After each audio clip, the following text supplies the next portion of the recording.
kamusta po kayo? Namiss ko po kayong lahat. So yun po, syempre unang-una sa lahat dito. Syempre gusto ko rin humingi ng tawad sa lahat. Sana nga lang ho, wala itong parang panliling lang na kunwari ganito ganyan. Paayos naman po yung aming pag-uusap. So, hindi lang po pwedeng i-disclose yung mga iba't ibang mga bagay. Pero, papunta ho tayo sa...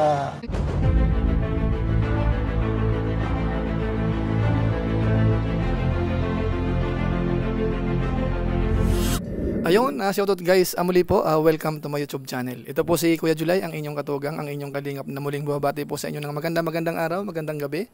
Saang sulok man po tayo ng mundo naroon. At sa araw na ito, meron po tayong panibagong vlog.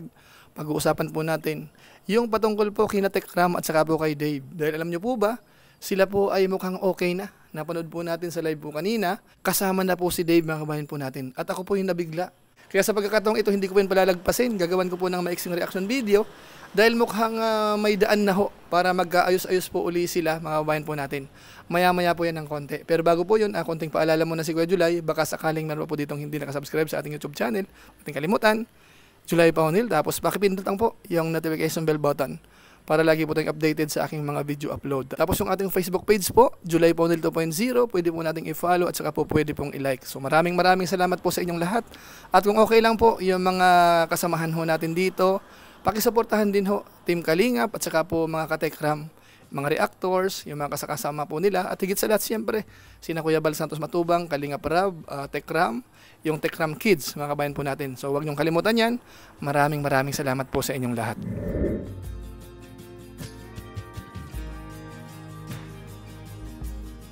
Ngayon tuloy na po tayo, pag-usapan na po natin itong isa po sa magagandang napanood po natin dito nga po sa Tekram community. Bali po sa live stream po kanina, si Tek John ho at saka si Dave ay magkatabi. At sa tingin ko po, hindi naman sila nagpa-plastikan.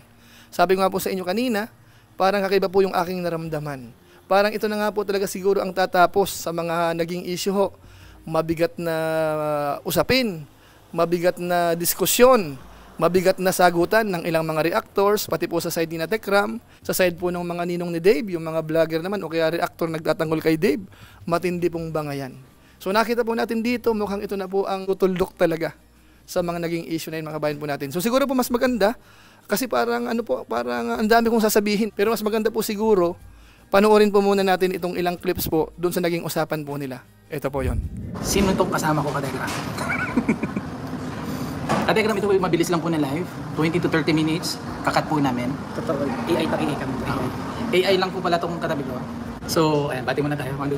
Magandang... Alas 2 na? 2:30 na nga po. Magandang hapon. 1, 2, 3 go. Magandang hapon po. Mga Tekram. Ayan. So, ayun ka-Tekram, magandang hapon po. At ito po, live po na to is para po may parating po sa lahat na nagkausap-usap na po, no? Both side. At na-settle naman po yung mga bagay-bagay. And ayan po. Ka-Tekram, no? Medyo kalma lang po tayo, no? Lalo na sa comment section. Ito naman po yung napag-uusapan. Kaya ayan, piliin po nating maging mahinahon. Alright? So, ayan. Kuya. Ay, magandang hapon po sa lahat. Bakit salita? Naninibago ka.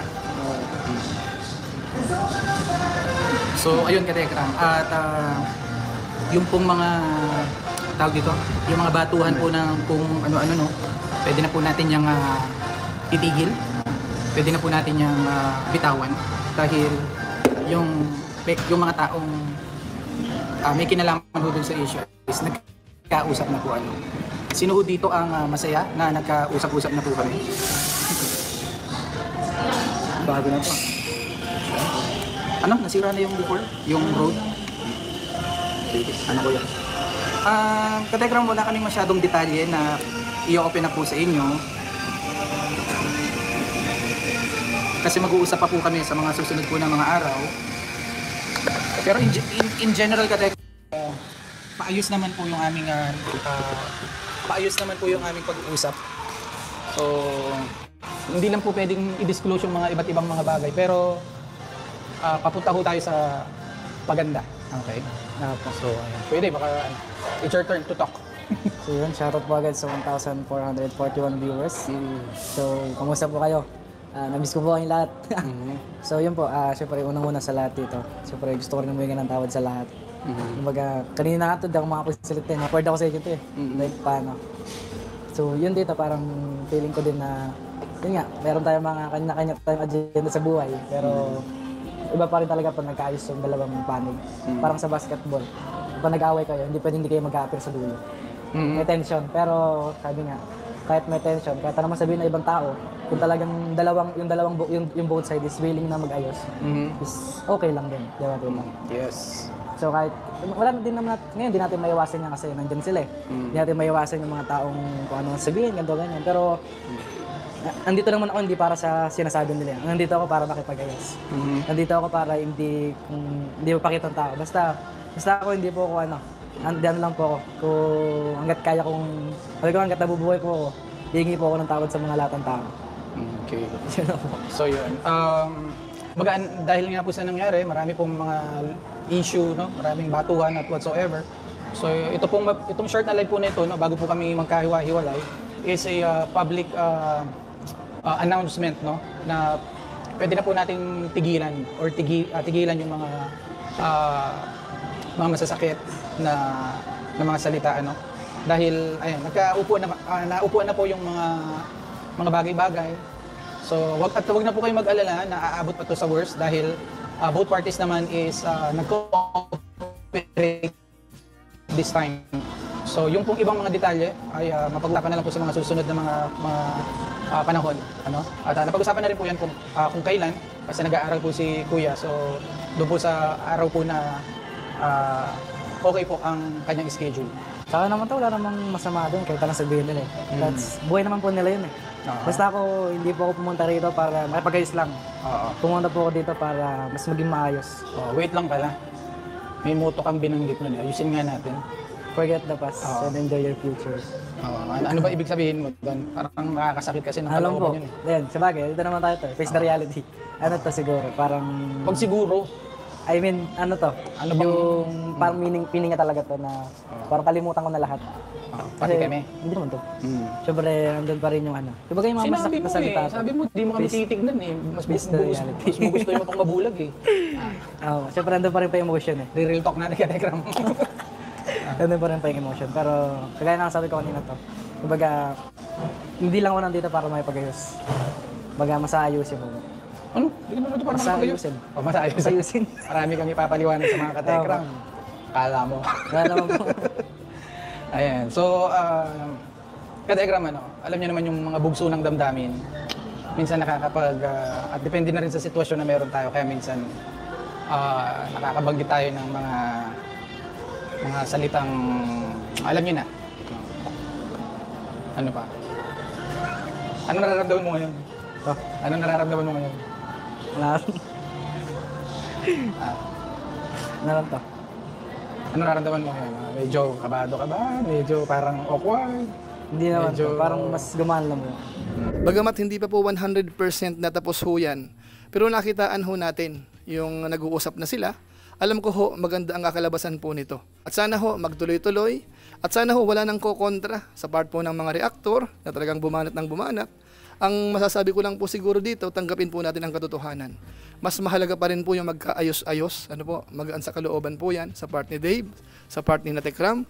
Sana magkasundo-sundo po. Kung ano man po ang maging arrangement po niyan, yung dapat isettle po ng maayos. Kung saan magkakasundo, sana maging okay po mga kabayan po natin. So dito po, mukhang tatahimik ng konti sa social media sa palagay ko po. Lalo na po yung mga involved po sa mga katekram.